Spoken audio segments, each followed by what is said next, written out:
আপার আমলে 28 লাখ কোটি টাকা পাচার করা হয়েছে। এত টাকা দেখতে কেমন হইতে পারে কল্পনা তো আসে না।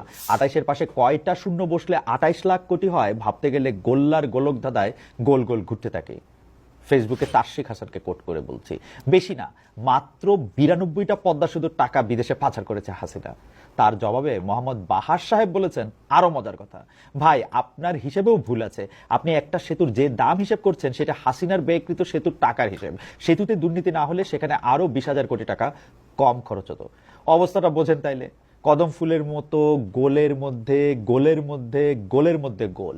এদিকে উইন্টার ইজ কামিং বলতে বলতে ডিসেম্বর দরজায় এসে দাঁড়ানোর সাথে সাথেই আপাকামীদের হৃদ মাঝারে আপাময় চেতনার বাতাস ফাল দিয়ে উঠছে। তারা বেদনার বালুচরে খেলাঘর বাঁধতেছে কখন আপা চুপ করে এসে টুপ করে ঢুকে পড়বেন।